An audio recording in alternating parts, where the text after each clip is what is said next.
Bismillahirrahmanirrahim. Assalamualaikum warahmatullahi wabarakatuh.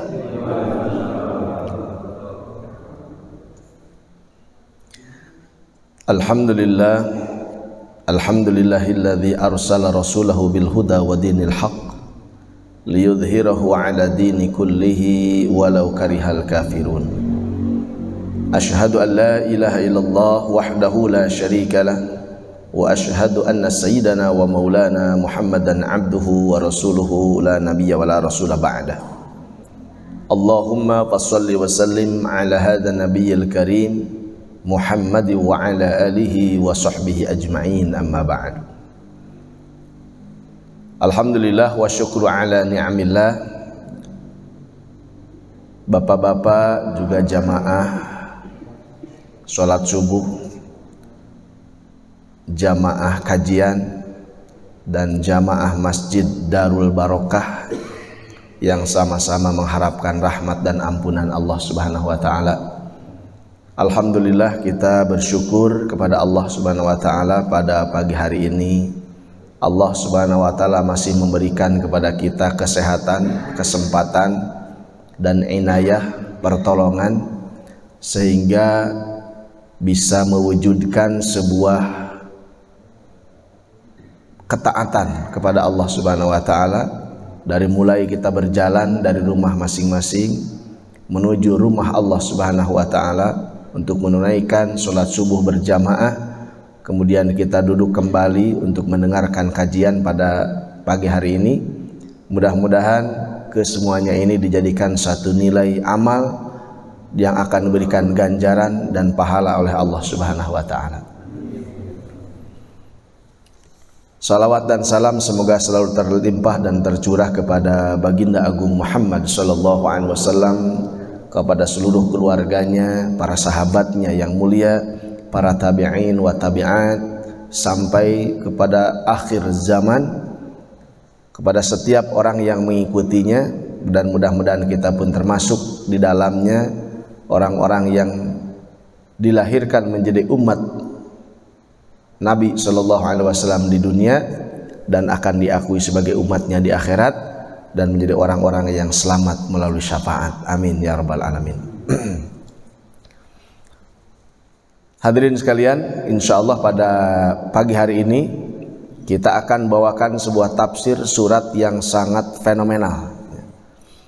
Sengaja saya bawakan surat-surat pendek ya, supaya sangat mudah dikenal ya oleh kita, karena dengan membaca kitab tafsir ini ya, dengan mengetahui tafsir Al-Quran, maka kita jadi mengetahui asbabun nuzul daripada ayat-ayat Al-Quran dan semua cakrawala ilmiah yang ada di dalamnya dari jalan yang dipercaya. Dari jalan yang dipercaya. Jadi setelah mendengar apa yang disampaikan ini, bapak-bapak boleh men-share ya, boleh menginformasikan kembali apa yang kita dengar, karena yang saya bacakan ini adalah dari jalur yang sangat dipercaya. Baik, hadirin Allah SWT, kita akan mulai. Saya akan bacakan surat yang sangat fenomenal ini, menyangkut mengenai tahun dilahirkannya baginda Rasulullah Sallallahu Alaihi Wasallam, yaitu kejadian yang terjadi ketika menjelang kelahiran baginda Nabi Muhammad Sallallahu Alaihi Wasallam, yaitu termaktub dalam suratul Fil, yaitu surat Al-Fil.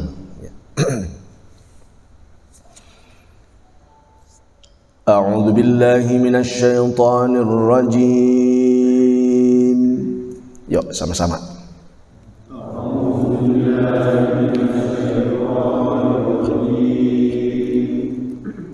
Bapak-bapak mau membawa Al-Quran atau dihafal juga, ini insya Allah surat ini sudah ada di benak masing-masing. Bismillahirrahmanirrahim.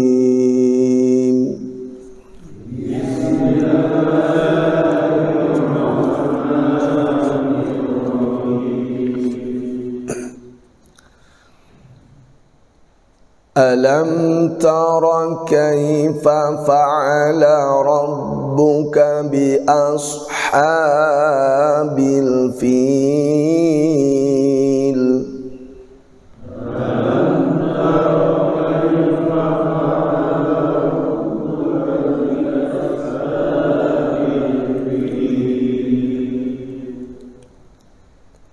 Satu kali lagi. Alam tara kaifa fa'ala rabbuka bi ashabil fil. Kaifa fa'ala rabbuka bi ashabil fil.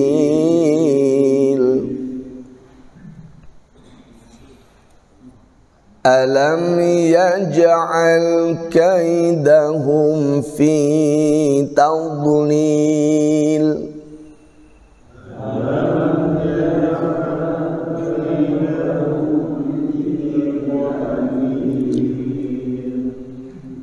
Alam yaj'al kaidahum fi tadlil.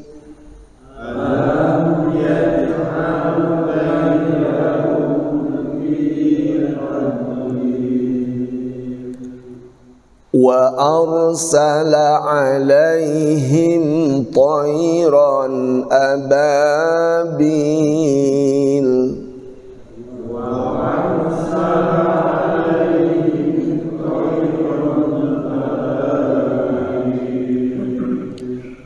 Wa arsala alaihim tayran ababil.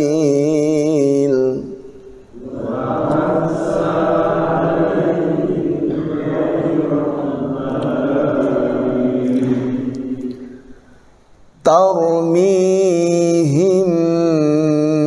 bihijaratin min sijil.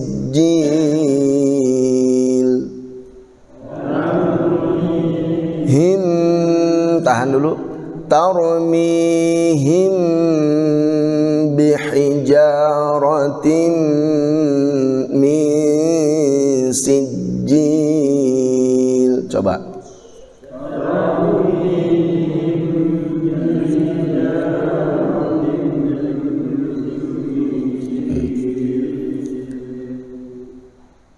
Faja'alahum ka'asfim ma'kul.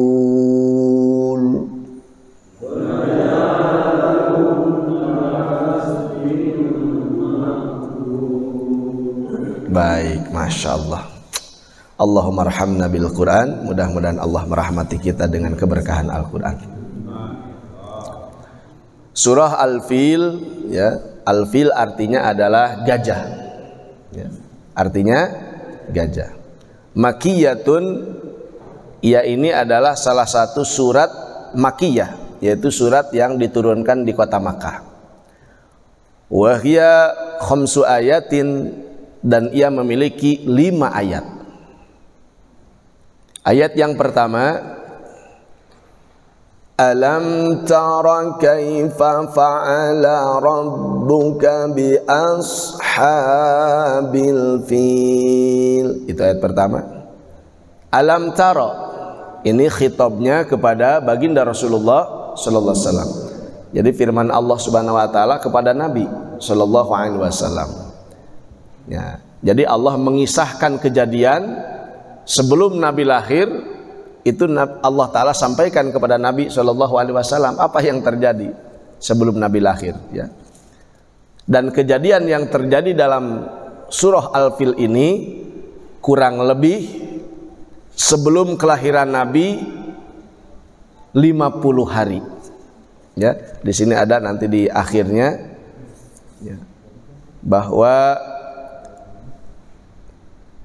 menurut jalur yang sahih, ya, dalil yang sahih, riwayat yang sahih, bi khamsina yauman ala sahih qabla maulidihi sallallahu alaihi wasallam.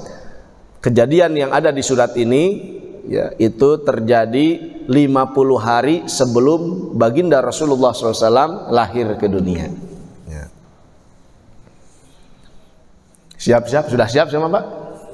Nah, siap. Kita akan kembali kepada sejarah zaman dahulu ya.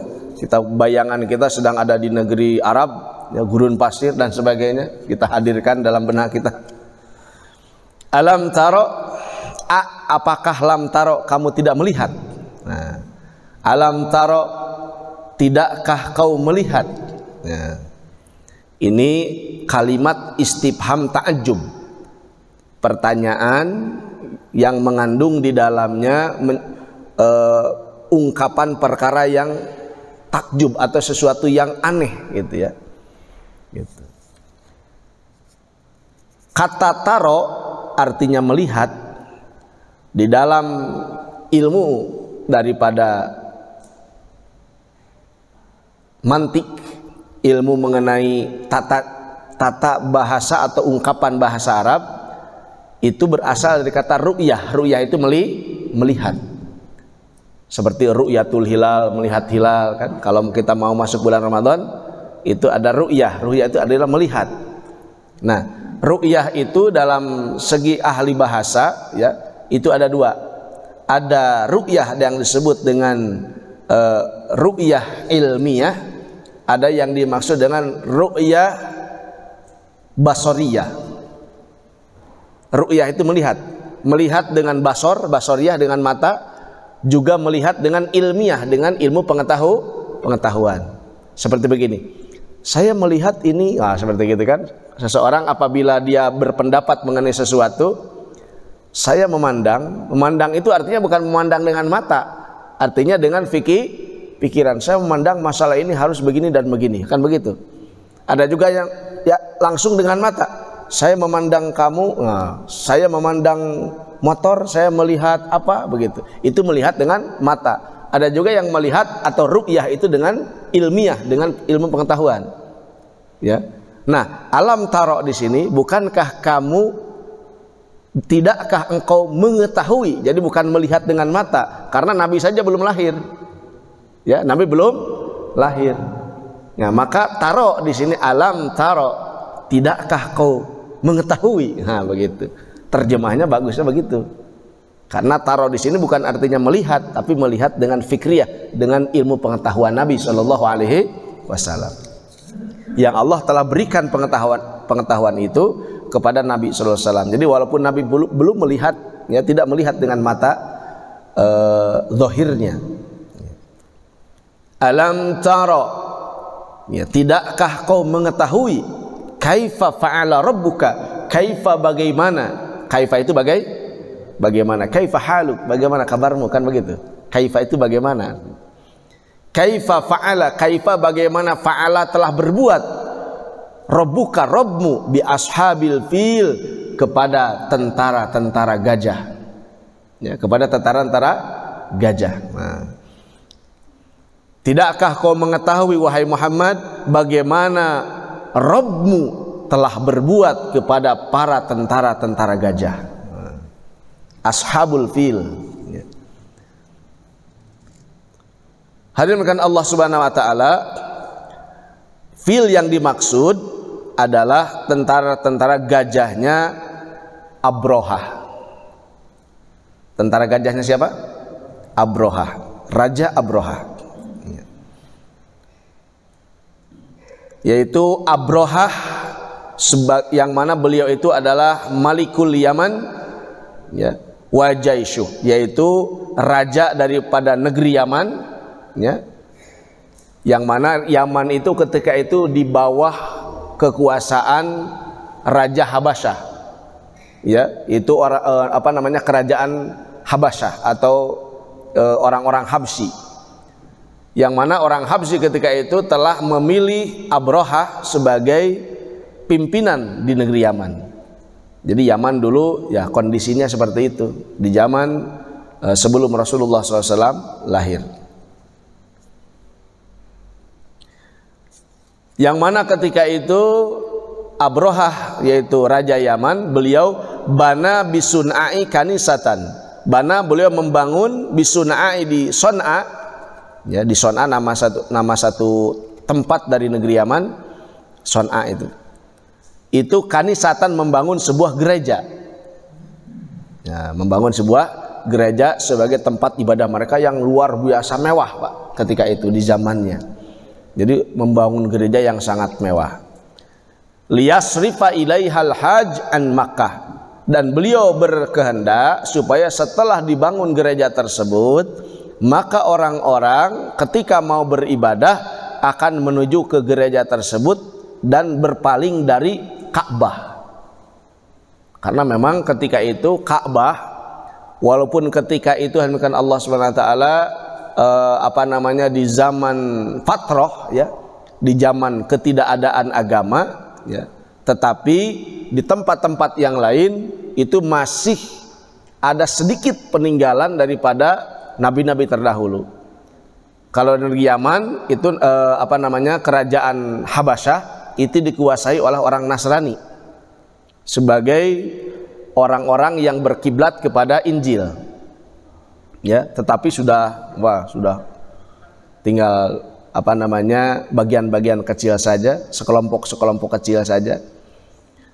Tetapi mereka itu merasa tidak setuju dengan banyaknya orang-orang Habasyah. Ketika itu mereka senang berbondong-bondong berziarah ke Ka'bah. Ya, berziarah ke Ka'bah itu banyak di antara mereka ingin melihat, kalau kita kan begitu, ingin melihat situs-situs sejarah, gitu kan. Juga termasuk mereka itu ingin beribadah di tempat-tempat nabi-nabi zaman dahulu. Ya. Ada tempat-tempat bersejarah yang dijadikan oleh nabi-nabi terdahulu. Nah, yaitu salah satunya Ka'bah, yang mana itu adalah salah satu peninggalan daripada Nabi Ibrahim alaihissalam bersama Nabi Ismail. Itu Ka'bah. Fa ahdatsa rajulun min kananatin fiha wala takha. Ya, kemudian ada satu orang laki-laki ketika itu yang telah berbuat, yaitu dari Bani Kinanah.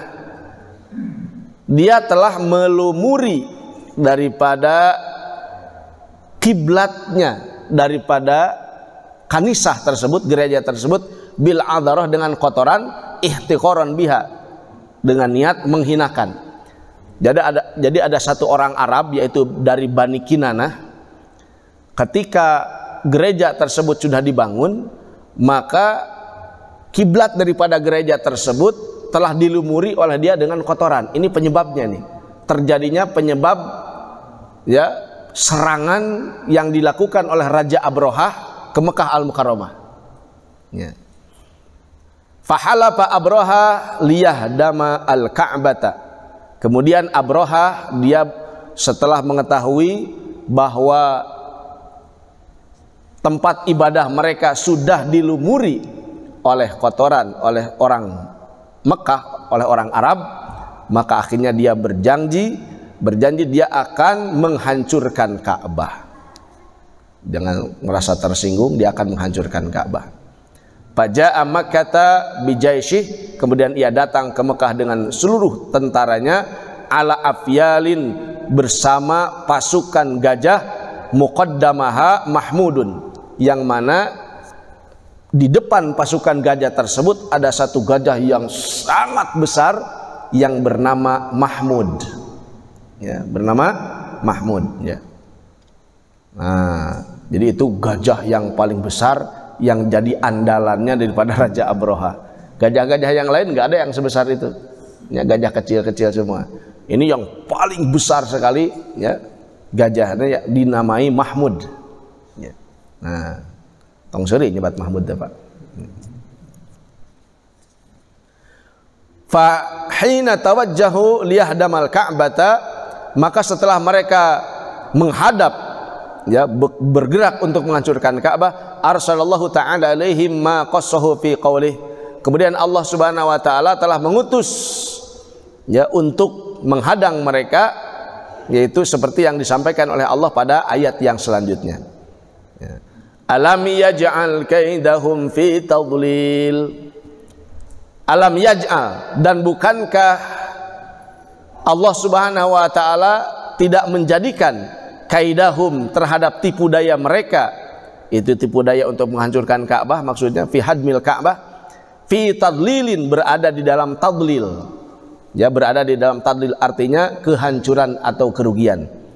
khosarin wahalakin, ya, kerugian dan kehancuran. Jadi apapun usaha yang dilakukan oleh Abrahah itu telah dijadikan oleh Allah Subhanahu wa taala sebagai usaha yang merugikan, usaha yang menghancurkan, ya. Wa arsala alaihim tayran ababil, wa arsala, dan telah mengutus Allah alaihim kepada mereka tayran, burung ababil yang berbondong-bondong, yang berjamaah-jamaah, ya, jamaatin, jadi kelompok per kelompok. Nah, ya.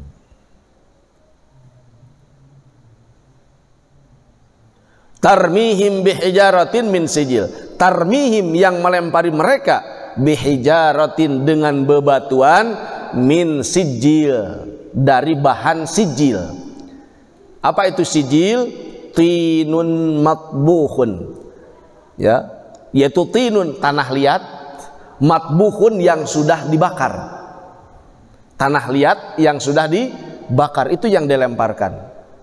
Dan ajibnya, ya, ketika tanah liat itu dilemparkan, saking panasnya tanah tersebut, karena apa namanya, seperti benda yang berpijar, ya, itu kalau menimpa ke atas kepala daripada tentara Abrahah, sedangkan kepala-kepala mereka itu memakai helm dari besi kayak helm dari besi, baju perang. Maka ketika tembus di sini, maka sampai keluar dari anus, sampai keluar dari anusnya, Pak. Allahu Akbar, Masya Allah. Itu kejadian yang luar biasa. Faja'alahum ka'asfim ma'kul. Faja'ala, maka menjadikan Allah Subhanahu wa taala hum kepada mereka, Raja Abrahah dan tentaranya, ka'asfin. Asfin itu adalah daun tumbuhan. Ka'asfin seperti dedaunan, makulin yang dimakan, artinya dimakan oleh ulat-ulat. Seperti daun yang dimakan oleh ulat-ulat, gitu. Saking apanya? Saking panasnya, ya, tanah-tanah liat yang sudah dibakar itu dilemparkan oleh burung-burung ababil tersebut menuju kepada kepala-kepala mereka, ya. Kemanapun dia menimpa maka akan tembus seperti terbakar.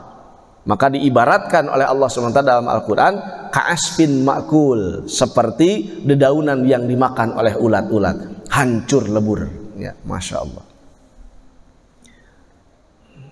Kemudian kan Allah Subhanahu wa taala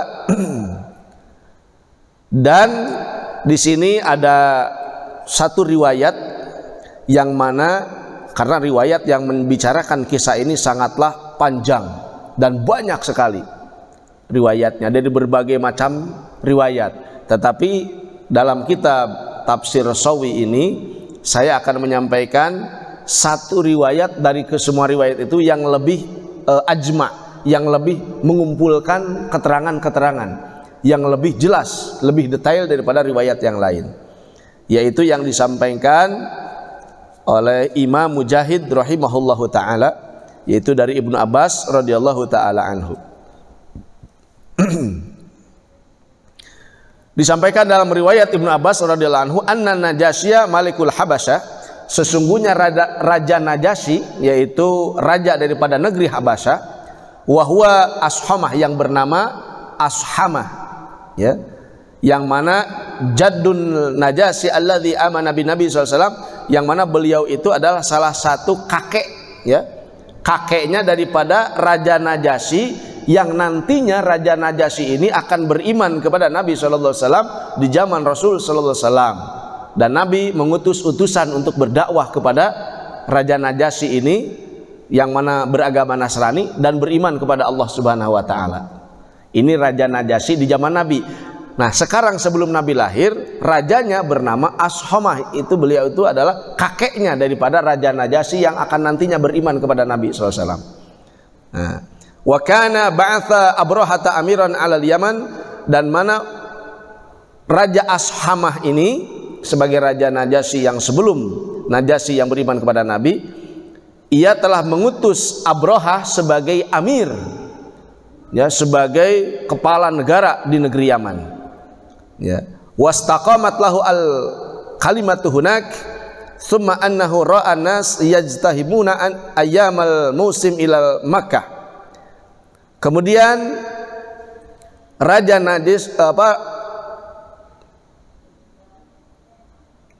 Raja Abrohah telah memandang, dan dia itu tidak merasa nyaman ketika orang-orang mulai berbondong-bondong untuk datang ke Mekah untuk menuju Baitullah, yaitu Ka'bah. Jadi jangankan orang Arabnya sendiri, orang Yaman, karena memang ya masih dekat dengan Arab, ya, itu banyak di antara mereka yang senang berbondong-bondong ke Ka'bah, datang ke Ka'bah ketika itu. Ya, Masya Allah. Fahasadal Arabu ala dhalik, maka dia telah merasa hasud kepada orang Arab disebabkan perkara tersebut. Ya, karena merasa dia diutus di satu negeri yang mana di negeri tersebut orang-orangnya itu kurang perhatian kepada pemimpinnya, malah mereka senang beribadah, datang berbondong-bondong ke Ka'bah. Ya, berbondong-bondong ke Ka'bah. Karena sudah dari zaman dulu yang namanya berputar-putar atau tawaf di Ka'bah itu seluruh nabi-nabi dari zaman dahulu juga sama melakukannya, gitu. Akhirnya ya tinggal tersisa itunya saja. Ya. Tetapi pada masa itu orang-orang masih berantusias melakukan hal itu, walaupun nabi-nabinya sudah tidak ada, ajarannya pun sudah tidak ada. Tetapi yang namanya ziarah itu masih berlangsung. Ya. Padahal ketika itu Raja Abrohah telah membangun kanisah, yaitu gereja, yaitu di kota San'a. Di kota San'a itu sudah membangun gereja yang megah, yang mana diharapkan gereja tersebut menjadi tempat untuk beribadahnya orang-orang Yaman ketika itu. Yang mana Raja Abrohah diutus oleh Raja Najasyi untuk menjadi amir, untuk menjadi pimpinan di negeri Yaman tersebut. Wa kataba ila Najasyi, kemudian ia menulis surat kepada Raja Najasyi setelah membangun kanisah atau gereja tersebut. Inni qad banaitu laka bisun'a kanisatan. Wahai raja, kata Raja Abrohah kepada Raja Najasyi yang mengutus beliau menjadi pemimpin di negeri Yaman. Wahai raja, dalam surat beliau, ya, sesungguhnya saya telah membangun satu gereja di Son'a. Lam yabin amluk mislaha, yang mana tidak pernah ada satu raja pun yang membangun seperti yang saya bangun. Artinya dari kemewahannya, kemegahannya, itu tidak pernah ada satu raja pun membangun gereja seperti itu. Itu gereja yang luar biasa. Ya, sekarang pun masih ada peninggalannya, ya, bangunan-bangunan reruntuhannya. Walaisat muntahiyan hatta asrafa ilaiha hajjul Arab, dan beliau Raja Abrohah, dia tidak berhenti dalam membangun, tetapi ia memaksa dan mendorong orang-orang Yaman, orang-orang yang berkesukuan Arab, untuk senantiasa memuliakan tempat tersebut. Fasami abihi Maliku bin Kananah, kemudian ada seorang orang Arab dari negeri Yaman tersebut, yaitu Malik bin Kinanah, ya, dari keturunan Kinanah, yaitu Malik. Fakharjalah halailan, dia keluar di malam hari, fadakhala ilaiha, masuk kepada gereja tersebut, faqa'ada fiha, kemudian ia duduk di sana, wala takha bil adharah qubbataha. Di dalam riwayat ini, dia yaitu Malik bin Kinanah telah melumuri kubah daripada gereja tersebut dengan kotoran.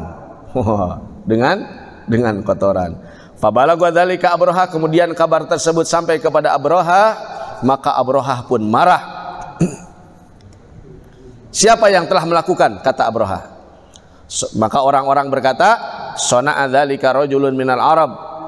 Orang yang telah melakukan itu adalah seorang laki-laki dari keturunan Arab, min ahli dzalikal bait, yang mana dia salah satu orang, ya, dari ahlinya orang-orang yang suka bertawaf di bait, yaitu di Ka'bah itu, ya, di Ka'bah. Qad sami'a billadzi qulta fahalafa Abrohah 'inda dzalika, maka ketika itu Abrohah berjanji, liyasiranna ilal ka'bati thumma yuhdimaha, maka dia berjanji dia akan datang ke Ka'bah dan dia akan menghancurkan Ka'bah itu. Allah. Fakataba ila Najasyi bi khabarihi bidzalik, kemudian ia mengabarkan niatnya itu kepada Raja Najasyi sebagai majikannya, wa sa'alahu an yab'atha ilaihi bi fi'lihi, kemudian ia meminta kepada Raja Najasyi untuk mengutus gajahnya, yaitu gajah Raja Najasyi naon teh namina? Mahmud. Namina Mahmud.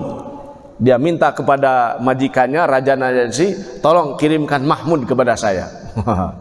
Kirimkan gajah yang paling besar untuk menjadi pemimpin dari gajah-gajah yang kecil yang lainnya. Itu dipinta oleh Raja Abroha kepada Raja Najasyi. Wa kana filan yuqalu lahu Mahmud, yang mana gajah tersebut dinamakan Mahmud. Wa kana filan lam yara mithlahu, yang mana dia itu adalah seekor gajah yang tidak pernah dilihat yang besarnya, azman wa jisman wa quwatan, dari besarnya kemudian kekuatan tubuhnya itu tidak pernah dilihat ya selain daripada gajah tersebut. Fa ba'atha bihi ilaihi, kemudian Raja Najasyi pun memberikannya kepada Abroha. Fa kharaja Abroha minal Habasyah sairon ila Makkah, kemudian Abroha pergi bersama pasukannya dari Habasyah ya, berjalan menuju kota Makkah. Wa kharaja mahu bil fil, dan dia keluar dengan pasukan gajah. Fasami'atil Arab bidzalik, maka orang-orang Arab mendengar ya kejadian tersebut. Fa'adzamuhu wa ra'au jihadahu haqqan alaihim, maka mereka menganggap ini adalah sesuatu yang sangat besar dan wajib bagi mereka untuk memerangi ya, berjihad untuk melawan daripada serangan daripada Abroha tersebut. Jadi datangnya Raja Abroha dengan pasukan itu tidak ada kabar berita sebelumnya, itu mendadak, sehingga orang-orang Arab di Mekah itu sedikit agak kaget ya, sedikit agak ruas gitu tah ya. Fa kharaja Malik min mulukil Yaman yuqalu lahu Dzunafar, maka datanglah seorang raja dari raja-raja Yaman yang mana namanya itu adalah Dzunafar gitu. Seorang raja yaitu Dzunafar, masih di bawah kekuasaan daripada Abroha ya, salah satu raja-raja kecilnya yang bernama Dzunafar.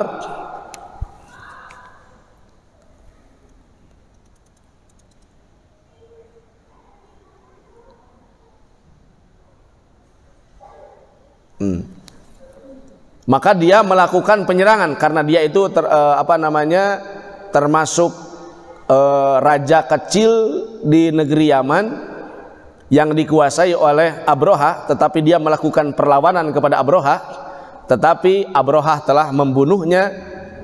Wa akhadha nafarin memeranginya ya, tidak membunuhnya, memeranginya. Wa akhadha nafarin faqala li Abroha, kemudian dia menangkap daripada Raja Dzunafar. Kemudian Raja Dzunafar berkata kepada Abroha, ya ayyuhal malik istabiqni fa inna baqai khairul lak min qatli. Wahai raja, jangan kau bunuh saya, karena apabila saya hidup akan berharga bagimu daripada saya mati. Nah, fastahyahu wa awsaku, kemudian Raja Abroha tersebut membiarkan dia hidup dan menjadikan dia orang yang terpercaya.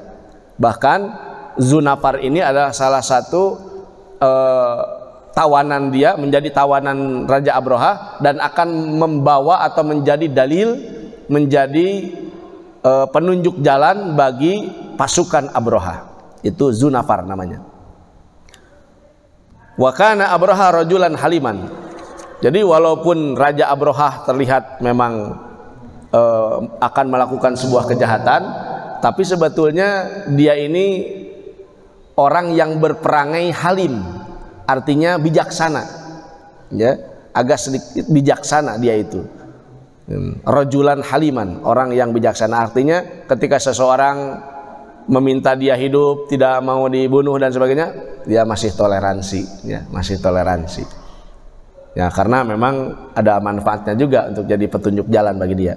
Sumasara hatta idza dana min biladi Khosham, kemudian ia terus berjalan sampai ketika dekat dengan satu negeri yang bernama Khosham. kharaja ilaihi Nufail bin Habib al-Khash'ami, maka datang kepada dia yaitu Nufail bin Habib al-Khash'ami fi Khash'am wa man izdama'a min qabail Yaman, bersama para kabilah-kabilah negeri Yaman. Fahazamahum wa akhadha Nufailan. Kemudian Raja Abrahah pun sama memerangi mereka dan menghancurkan mereka. Kemudian Raja Abrahah menjadikan Nufail bin Habib al-Khash'ami, ya, menangkap dia. Kemudian Nufail berkata, ayuhal malik, ini dalilun bi ardil Arab. Wahai raja, jangan kau bunuh saya. Saya akan bawa kamu menjadi saya akan membimbing engkau sampai ke negeri Arab. Sama, beliau pun menjadi tawanan daripada Raja Abrahah. Dua tawanan anak, yaitu Nufail bin Habib dan Zunafar, ya, dan Zunafar. Dua orang ini menjadi tawanan daripada Raja Abrahah. Gitu. Kemudian idmarra bi Taifin kharaja ilaihi Mas'ud bin Mughith fi rijalin min Saqif. Kemudian ketika sampai ke daerah Taif, ya, ke daerah Taif, mungkin bapak-bapak sedikit mengetahui sejarah mengenai Taif.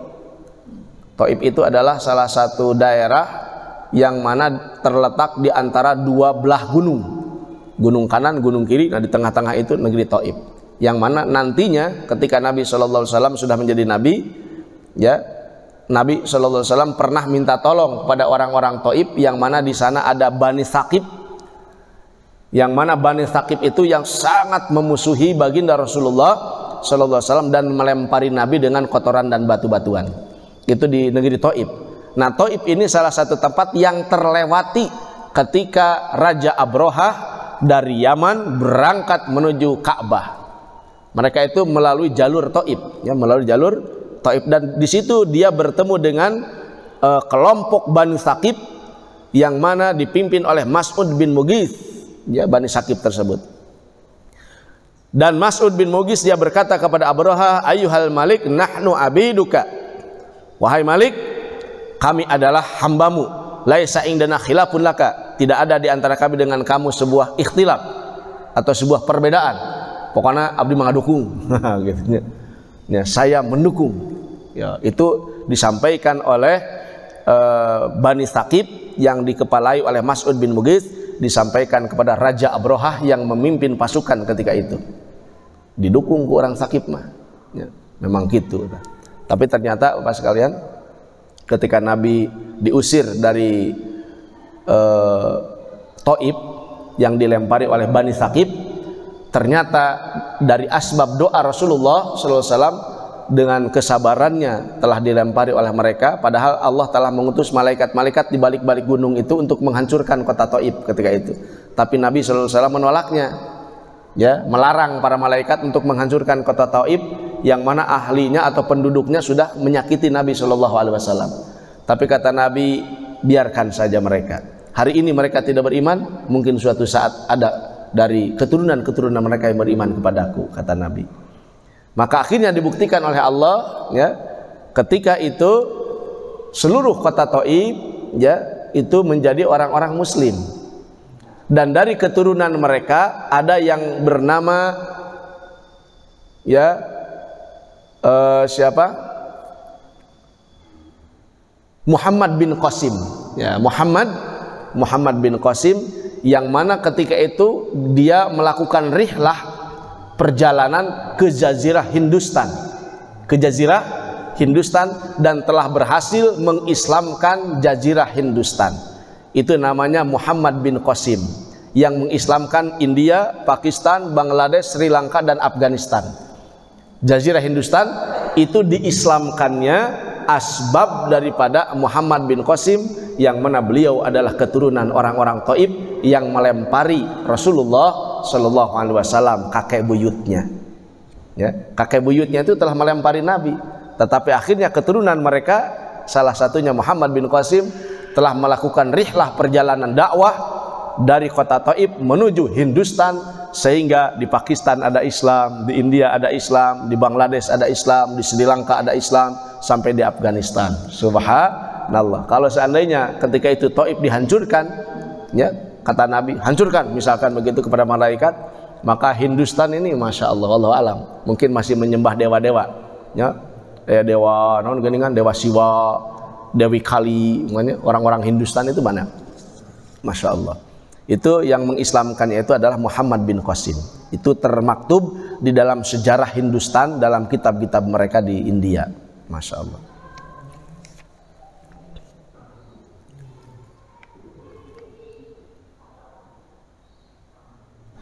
Dan kami akan mengutus bersama engkau orang yang bisa menunjukkan jalan menuju Ka'bah. Faba'atsu ma'ahu abarighal maula lahum.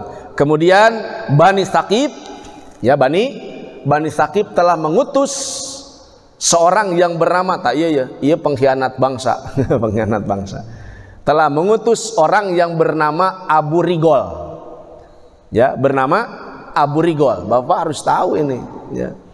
Abu Rigol ini adalah seorang budak yang mana dia ini budak yang dimiliki oleh Bani Saqif, orang Taif. Nah, Abu Rigol ini diutus untuk menemani daripada Raja Abroha untuk mendampingi dia menunjukkan jalan menuju Mekah, menuju Ka'bah. Allah. Ini Abu Rigol. Fa kharaja hatta idza kana bil Mughammis mata Abu Rigol. Kemudian ketika sampai di Mughammis, satu tempat yang bernama Mughammis, mata Abu Rigol wa huwa alladhi maka matilah ketika itu Abu Rigol, meninggal dunia di perjalanan, karena perjalanan luar biasa panjang dan lama. Wa huwa alladzi yurajum qabrahu al-an, yang mana kuburannya ada sekarang di Mughammis. Kalau bapak-bapak umroh atau haji, ya nanti ada city tour, ya ada city tour, yaitu jalan-jalan, ya pakai bis. Ya, itu nanti akan bapak-bapak akan dibimbing oleh pembimbing untuk sampai ke satu tempat namanya Mughammis, arah menuju Taif. Dan dari Mekah arah menuju Taif itu ada satu tempat namanya Mughammis, dan disitulah hari ini pun masih ada kuburannya Abu Rigol. Sampai sekarang masih ada, bapak masih bisa itu melihat, ya kuburannya Abu Rigol, seorang budak orang Taif yang menjadi pendamping Raja Abroha, yang mana dia itu padahal masih keturunan orang Arab sebetulnya sama dia itu, tapi ternyata ya begitulah, dia menjadi penunjuk jalan bagi Raja Abroha untuk sampai ke Ka'bah, untuk melakukan penyerangan ke Ka'bah. Jadi meninggalnya itu di sana, ya di Mughammis, Abu Rigol. Fabasa abarrajulan minal habasa yuqalu lahu al-aswad. Kemudian ketika sudah sampai di perbatasan Haram, ya Mekah,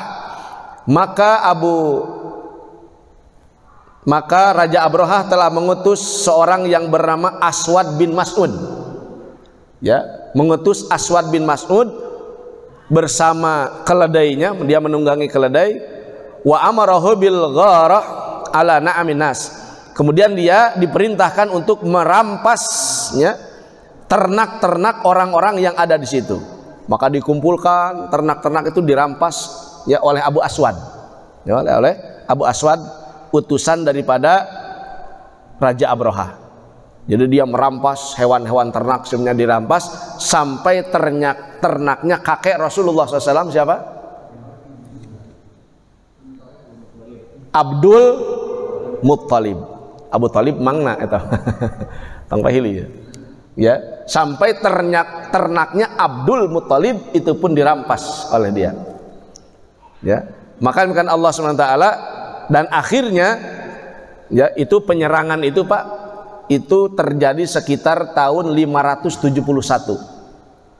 ya penyerangan Raja Abroha itu Masehinya itu tahun 571. Dan itu terjadi sebelum 50 hari sebelum Nabi SAW lahir. Nah, maka ketika sampai, ya ringkasnya saja, ketika sampai Raja Abroha itu ke tepian Ka'bah, maka ketika itu gajah yang paling depan yang bernama Mahmud, yang paling besar itu, ternyata dia malah duduk. Dia duduk dan tidak mau melaju. Wah, tidak mau melaju gajah itu.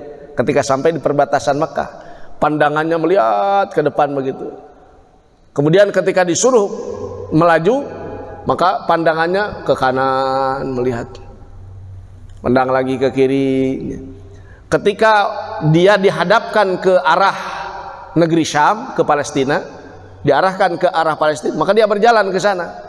Maka dicegat lagi, ditahan lagi oleh Raja Abraha dan pasukannya, ditahan lagi, diarahkan lagi ke Ka'bah, diarahkan lagi ke Mekah. Dia tidak mau lagi, belok lagi ke sini, sampai dia pergi kembali ke Yaman, ya, mau pulang lagi ke Yaman. Masya Allah, ya, maka dicegat lagi, dihadapkan lagi ke Mekah, duduk lagi, tidak mau. Masya Allah. Jadi cahaya nubuah, cahaya Rasulullah SAW yang 50 hari lagi akan lahir telah menghalangi dia. Ini pendapat ahli-ahli tafsir, ya. Jadi cahaya nubuah, cahaya kenabian Nabi sudah diperlihatkan. Makanya ketika seluruh pasukan Abraha dihancurkan oleh burung-burung ababil, ya, burung-burung yang berbondong-bondong membawa tanah liat yang sudah dibakar, dan ketika menimpa helm besi, ya, daripada Raja Abraha dan seluruh pasukannya, itu langsung tembus sampai keluar dari anus.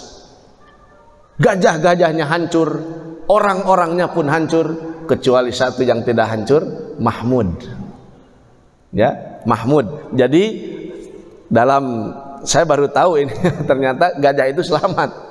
Itu dalam kitab ini, ya, ternyata. Jadi gajah yang bernama Mahmud, illa kabiroha wa huwa mahmudun, kecuali yang tidak hancur itu, yang selamat itu adalah gajah yang besarnya, wa huwa mahmudun, dan itu adalah Mahmud. Gajah Mahmud itu selamat, tidak ikut hancur. Dan di batu-batu tersebut yang dibawa oleh ababil, mungkin bapak-bapak belum tahu, itu di batu-batunya itu termaktub nama-nama orang yang harus mereka lempar. Jadi burung-burung itu sudah tahu batu itu untuk siapa, karena di batu tersebut telah termaktub tulisan nama orang yang harus dia lempar. Jadi mual pahili mual, ya, ketika di nama tersebut Udin ke Udin, gitu. Di nama tersebut Cecep ke Cecep, gitu, ya. Masya Allah, gitu harus. Siapa namanya di situ, itu yang dilempar, ya. Dan semuanya sudah dapat bagian, ya, sudah dapat bagian, kecuali fil Mahmud, itu yang selamat. Makanya Imam Al-Busairir, seorang ahli syair, ya, beliau telah menyampaikan satu syair terkait dengan gajah Mahmud. Apa syairnya? Kam ra'aina ma laisa yaqil qad alhama ma laisa yulhim al-uqala. Itu syair yang dibuat oleh Imam Busairir sebagai ahli syair. Beliau mengatakan, telah banyak kita lihat sesuatu yang tidak memiliki akal seperti manusia, tetapi diberi ilham dengan ilham yang tidak diberikan kepada orang-orang yang berakal. Itu tafsir syairnya.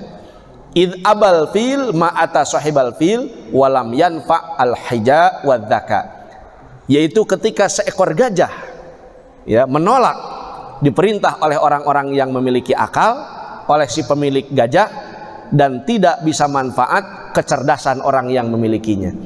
Jadi walaupun si pemiliknya itu cerdas, pintar manusia, tetapi ketika seekor gajah itu menolak, maka dia tidak bisa berbuat apa-apa. Artinya gajah lebih berakal daripada manusia, lebih pintar daripada manusia. Itulah yang terjadi kepada gajah Mahmud, ya. Nanti bapak-bapak kalau kebetulan punya gajah, kasih saja nama Mahmud, ya. Bukan Mamah Muda, bukan, Pak, Mahmud. Ya. Kemudian dan itu terjadi qabla maulidihi sallallahu alaihi wasallam bi khamsina yauman ala sahih. Menurut kaul yang sahih, itu terjadi 50 hari sebelum Nabi sallallahu alaihi wasallam lahir. Itulah yang disebut dengan tahun gajah. Tahun gajah. Dalam hadis riwayat Imam Tabrani dikatakan dalam hadis yang hasan, Karena Rasulullah sallallahu alaihi wasallam wulida amal fil. Nah, adalah baginda Rasulullah SAW qad wulida, sungguh beliau telah dilahirkan amal fil, di tahun gajah, yaitu di tahun serangan pasukan bergajah yang dipimpin oleh Abraha, yang dihancurkan oleh Allah dengan burung-burung ababil. Oh, subhanallah, begitu. Itulah kan Allah Subhanahu wa taala kejadian yang terjadi yang berkaitan dengan surat Al-Fil. Gitu. Jadi sekali lagi, alam taro kaifa fa'ala rabbuka bi ashabil fil? Apakah kamu tidak tahu bagaimana Rabbmu telah berbuat kepada pasukan bergajah? Alam yaj'al kaidahum fi tadlil? Bukankah Allah telah menjadikan tipu daya mereka di dalam kehancuran? Wa arsala alaihim tayran ababil, dan Allah telah mengutus kepada mereka burung yang berbondong-bondong, burung yang berkelompok-kelompok. Jadi kalau satu kelompok datang lagi satu kelompok, maka disebut ababil. Jadi ababil itu bukan nama burung, bukan.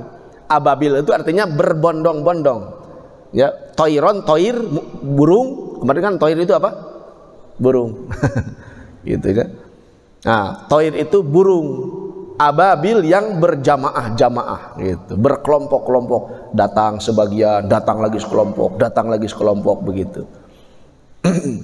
Tarmihim, yang melempari mereka bihijaratin, dengan hijarah. Dengan apa? Hijarah, bebatuan, min sijil, dari bahan sijil. Sijil itu adalah tafsirnya tinin matbuhin, tanah liat yang sudah dibakar. Ya, faja'alahum ka'asfim ma'kul, maka Allah menjadikan mereka seperti daun yang dimakan oleh ulat. Oh, subhanallah. Boleh ada pertanyaan? Mangga, ada waktu 15 menit. Mangga.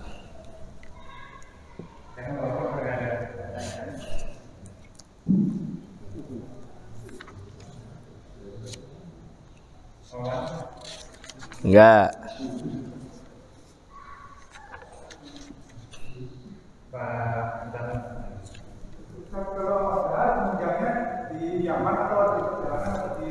Siapa, Pak? Siapa? Oh, siapa? Oh, Raja Abrahanya sendiri. Siap. Ya.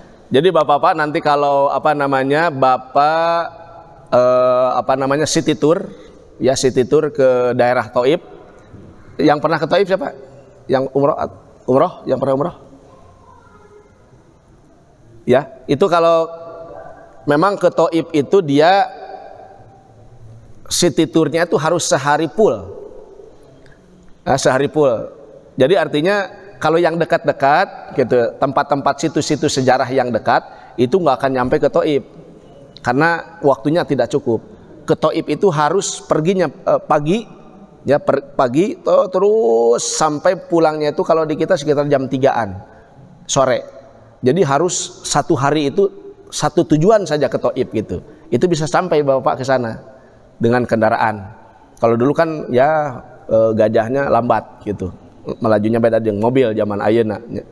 Nah, kalau kita sampai kalau menuju ke daerah Taif, ya itu ada tempat yang bernama Musammas. Ya, non tadi teh namina teh.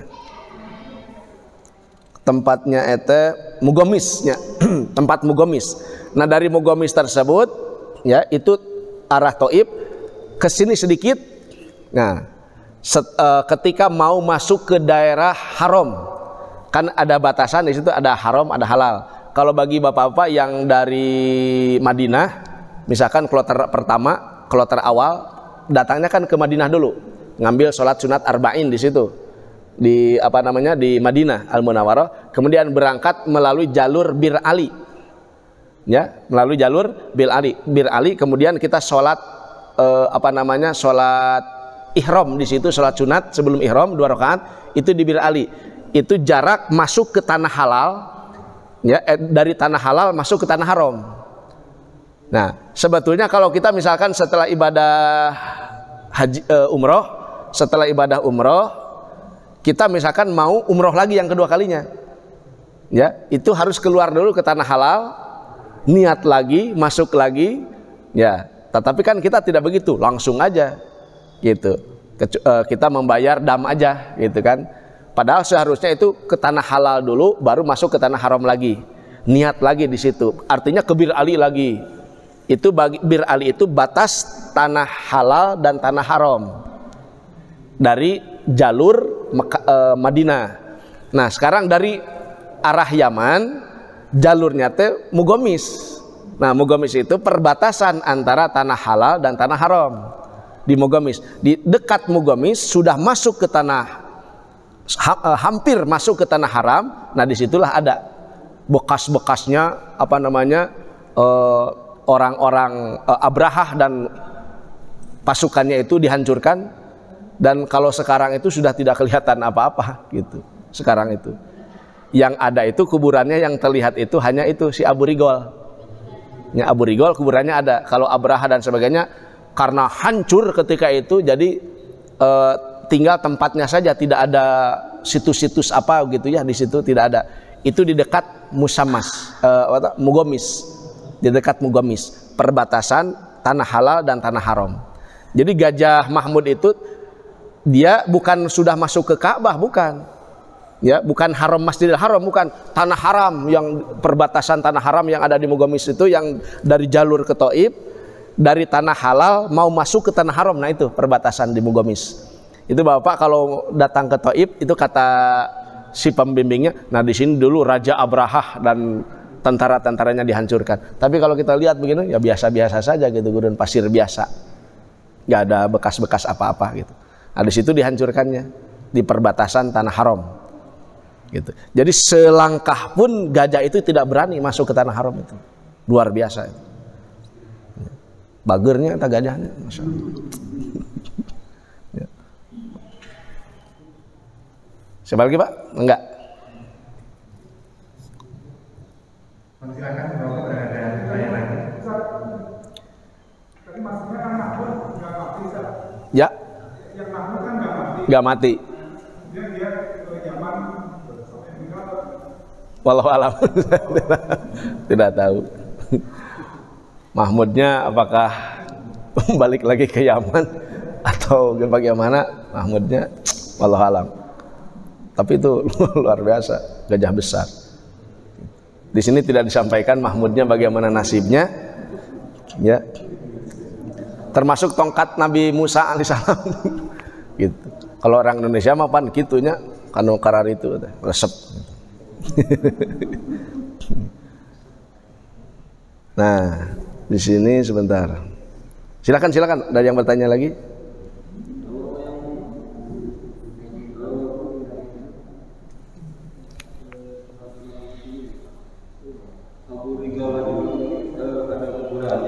Abu Rigol.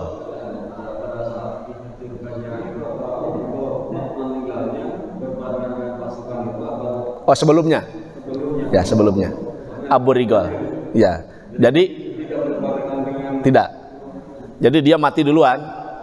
Di perjalanan dia membimbing Raja Abrahah menuju ke Ka'bah, maka di perjalanan yaitu di Mugomisnya dia meninggal.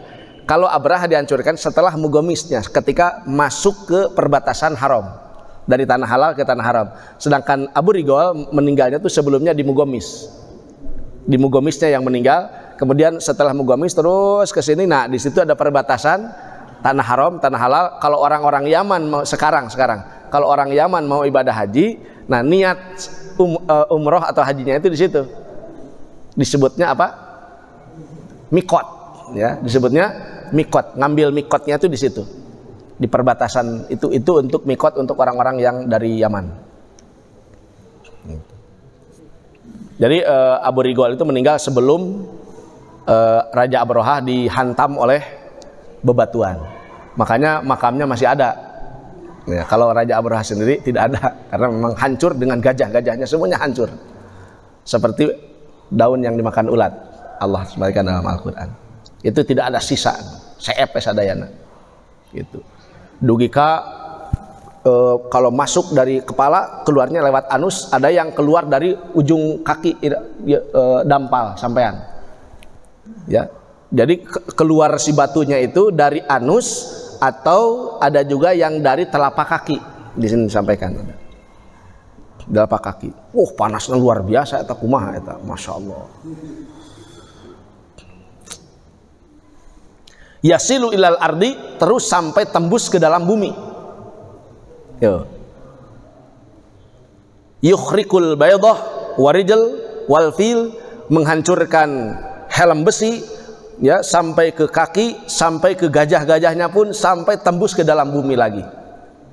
Allahu Akbar. Itu hijarah, bebatuan. Ada satu kisah di zaman Rasulullah SAW, ya, ketika Nabi dalam satu perjalanan, kemudian Nabi merasa kehausan. Maka Nabi SAW memerintahkan satu sahabat yang bernama Ukail radhiyallahu ta'ala anhu. Kata Nabi, "Hai Ukail, pintakan air karena aku haus ingin minum. Pintakan oleh kamu air ke batu yang ada di ujung jalan itu." Jadi ada satu bongkah batu, ya, di pinggir jalan, dan Nabi telah memerintahkan sahabat Ukail untuk minta air ke batu tersebut. Maka Ukail membawa garibah. Garibah itu wadah air dari kulit.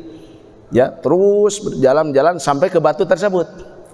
Ya, karena Nabi yang nyuruh, walaupun tidak masuk akal, masa minta ke batu gitu. Pokoknya ikut aja lah pokoknya. Maka dia mengatakan, "Wahai batu, aku diperintahkan oleh kekasihku Rasulullah SAW untuk meminta air darimu." Maka ternyata ketika beres ia mengatakan seperti itu, batunya itu mengeluarkan suara. Ya, Allah menjadikan batu tersebut bisa bersuara. Dan dia tahu nama sahabat yang datang itu. Dia mengatakan, "Ya Ukail, wahai Ukail, sampaikan kepada kekasihmu, sesungguhnya air yang ada pada diriku sudah habis. Karena setiap hari semenjak Allah menciptakan saya sampai hari ini, siang dan malam saya tidak pernah berhenti menangis setelah turunnya ayat waquduhan nas wal hijarah." Ayat itu, bahwa yang menyalakan api neraka itu nas, manusia, wal hijarah, dan batu-batuan. Jadi kayu bakarnya api neraka itu adalah nas, manusia, wal hijarah, dan batu-batuan. Itu dalam ayat Al-Quran. Semenjak turun ayat tersebut, maka aku khawatir jangan-jangan hijarah, batu yang dimaksud oleh Allah dalam ayat tersebut adalah saya. Saya khawatir saya menjadi hijarah, bebatuan yang dijadikan suluhnya api neraka sesuai dengan ayat tersebut. Maka semenjak itu menangis sehingga terkuras seluruh air yang ada pada dirinya sampai mengering, dan dia menjadi mengeras sampai hilanglah semua kadar air pada dirinya. Kan banyak ya air-air yang bisa menyerap, batu-batu yang bisa menyerap air kemudian mengeluarkan air, itu banyak. Dia sudah kering. Semenjak turun ayat itu dia menangis. Urang mah geus apal eta ayat dina Al-Qur'an, maca tiap hari tapi nya kitu we, cakakak, cekekek gitu. Gitu nya. Masya Allah nya. Allahu Akbar. Khawatir. Itu pernah kejadian juga. Nabi SAW pernah bercerita tentang seorang anak yang mana dia mencari kayu bakar bersama ibunya ke hutan. Sepulangnya membawa kayu bakar, kemudian dimasukkan ke tungku, ya, kayu bakar tersebut. Ketika ibunya memasukkan kayu bakar itu ke tungku, anaknya menangis. Ya, padahal masih kecil itu, masih kecil, belum balik, menangis saja. Maka ibunya bertanya, "Kenapa engkau kok menangis, nak?" Gitu. "Ketika aku memasukkan suluh, kenapa kau menangis?" Ya. Maka anaknya mengatakan, "Wahai ibu, aku melihat engkau memasukkan kayu bakar ke dalam tungku itu, ya, tidak yang besar dulu, tapi yang kecil-kecil dulu, suluh-suluh yang kecil." Ya. Demikian juga Allah Subhanahu wa Ta'ala. Jangan-jangan nanti di akhirat, ketika Allah menyalakan api neraka, Dia akan memasukkan anak-anak kecil terlebih dahulu ke dalam api neraka. Maka aku khawatir jangan-jangan anak kecil itu saya. Itu bayangkan, itu luar biasa. Itunya. Sesuai dengan riwayat bahwa dalam kitab Riyadhus Shalihin, Rasulullah SAW pernah menyampaikan bahwa bayi yang bisa bicara walaupun dia masih kecil itu ada 3. Yang pertama Nabi Isa alaihissalam, ya, yang dia mengatakan, "Ana Abdullah, aku adalah hamba Allah." Ya, ketika lahir Kemudian orang-orang Bani Israel itu bertanya kepada bayi itu, yaitu kepada Nabi Isa alaihissalam, walaupun baru orok merah, ya. Kemudian Nabi Isa alaihissalam mengatakan, "Ana Abdullah, aku adalah hamba Allah." Gitu. Oleh mereka salah dengar, "Ana ibnullah, saya anak Allah." Ya, salah dengar. Abdu dan ibnu beda sedikitnya. Gitu. Ana Abdullah, aku adalah hamba Allah. Itu bisa bicara Nabi Isa alaihissalam itu. Kenapa? Karena Siti Maryam ketika itu dituduh wanita penzina. Padahal tidak satu pun, jangankan menyentuh, melihat juga jarang orang itu.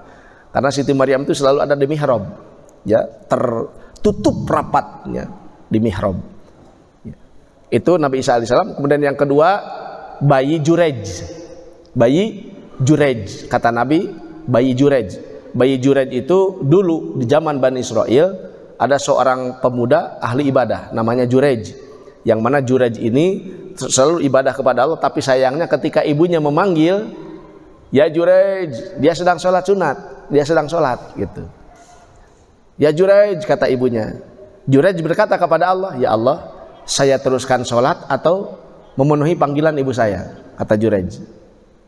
"Ah, terus aja sholat, terus dipanggil 3 kali sampai ibunya berlalu. Besoknya datang lagi kejadian seperti itu, ibunya manggil lagi, dia sedang ibadah lagi karena rajin sekali ibadah Jurej, orang soleh. 3 kali kejadian seperti itu sampai ibunya itu jengkel. Ya, dasar si Jurej, kata ibunya. Ya, dia berdoa, "Allahumma ya Allah, jangan kau matikan anakku sebelum kau uji dia dengan wanita pelacur." Itu kata-kata ibunya itu. Ya, doa jengkel inung dah kitu tamatak oge kade. Ya. Doa seorang ibu itu jangan ini, walaupun anak kita nakal, sebut saja anak soleh. Maka ketika itu Jurej, ketika dia beribadah, oleh Allah diuji. Yaitu orang-orang ketika itu, orang-orang Bani Israel, ya, memandang Jurej itu, dia ibadah terus katanya, tidak pernah kerja, tidak pernah apa segala macam gitu. Jadi hasud mereka itu. Maka datanglah wanita pelacur, itu belum diuji. Kalian boleh nyuruh saya untuk menguji dia. Gitu. Maka dibayar. Si wanita pelacur itu dibayar. Setelah dibayar, uangnya dikantongi, langsung dia masuk. Kalau kita mah musola, tempat sholat. Masuk tempat sholatnya Jurej. Dia berputar-putar depan Jurej itu, berpose, gitu. Sehingga wanita kecantikan, gini kata, lomba wanita kecantikan. Itu dari mulai berpakaian lengkap sampai tidak sehelai benang pun menempel. Ya, sampai kadibuligir. Tapi Jurej tidak pernah selirik pun matanya melirik wanita itu. Dia tidak tertarik. Gitu. Waduh, kumaha ya makanya geus dibayar. Ya, akhirnya dia merasa terhutangi karena sudah dibayar. Akhirnya dia datang mencari seseorang. Di situ bertemu dengan seorang penggembala kambing.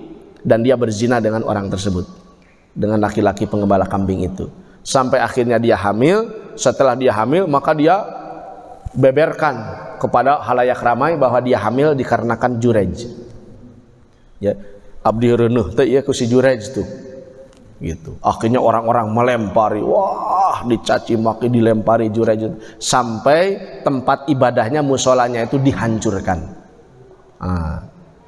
Maka Jurej mengatakan, tunggu dia lahir, jangan kau caci maki saya, jangan kalian siksa saya, tunggu sampai anak itu lahir, kita tanya dia.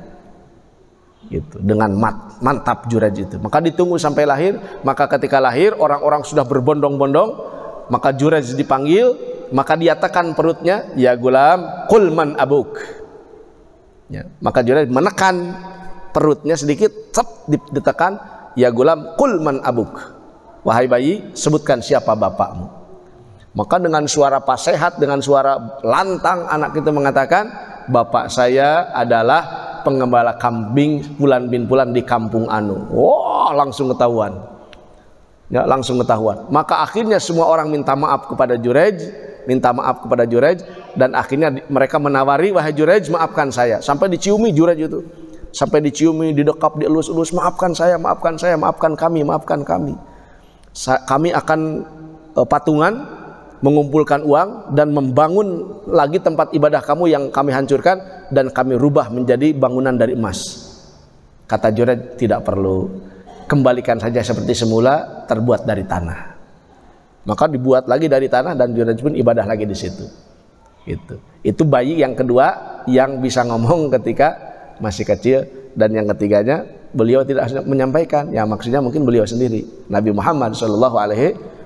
Maka ketika Nabi lahir itu langsung menghadap ke Ka'bah, sujud sambil membaca Allahu Akbar kabira walhamdulillahi katsira. Itu Nabi ketika lahir itu langsung sujud ke arah Ka'bah dalam kondisi sudah dikhitan, ininya sudah pakai celak dan sebagainya, sudah sempurna, sudah komplit, dan tersujud langsung ke arah Ka'bah sambil mengatakan Allahu Akbar kabira walhamdulillahi katsira. Oh, luar biasa, subhanallah. Itulah hadirkan Allah Subhanahu wa taala sejarah ya dari zaman dahulu ya, bagaimana surat Al-Fil. Jadi Bapak sekarang punya gambaran langsung dari kitab tafsirnya, bukan dari Mbah Google ya katanya. Langsung dari tafsirnya bahwa kejadiannya itu seperti itu. Ada nama-nama ini, ada nama, ternyata di batunya itu ada nama-nama orang di batu-batunya itu. Luar biasa. Kemudian ada Mahmud. Wah, baru tahu itu ada Mahmud itu. Luar biasa. Mudah-mudahan Allah SWT semakin hari kita menggali daripada cakrawala keindahan dan keagungan Al-Quran, sehingga semakin menambah kekuatan keyakinan kita kepada Allah Subhanahu wa taala di dalam ibadah tentunya. Mudah-mudahan semakin sempurna, semakin mapan. Mudah-mudahan Allah SWT meridhoi kita semua. Amin ya Allah. Amin. Mohon maaf atas segala kekurangan. Yang benar datang dari Allah, yang salah dari kebodohan dan kekurangan saya. Mohon maaf atas segala kekurangannya. Wassalamualaikum warahmatullahi taala wabarakatuh.